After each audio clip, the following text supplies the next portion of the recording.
糧啊！呢510蚊咧就係你隨槍同埋你直播嘅錢，咁呢400蚊咧就係你嘅獎金，因為你上個月做咗2單廣告啊嘛。呢度唔係你聽我講埋先，唔係你聽我講，聽我講，你聽到一共有6張，我唔係貪心嗰啲人嚟嘅，所以咧我要3張就算啦，呢3張我嘅。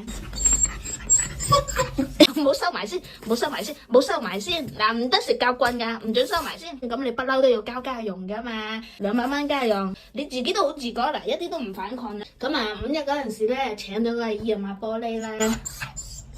你聽我講先，咦幾辛苦，又幫你洗你啲狗繩啦，又幫你洗你啲手套啦，又幫你洗你嗰啲竹席啦，又幫你洗你啲毛巾啦。203蚊，我哋 AA 一人一半，我 A 大頭，我 A 個3蚊，你 A 個2，因為3比2大啊嘛，唔好撳住啲錢先，所以我再攞200蚊。你一定係太開心啦，嘆咩氣啊？我尋日啊去攞你啲工資啊，跟住攋手去買餸，我又俾人抄咗張罰單。你聽我講先，買7蚊雞豬肉，我俾人抄咗一張200蚊嘅罰單，抵死你！居然話我抵死你坐住，我又冇話叫你俾晒，一人一半，好冇？因為我畢竟都係因為攞你工資，我先俾人抄罰單噶喎，4捨5入應該由你數啊。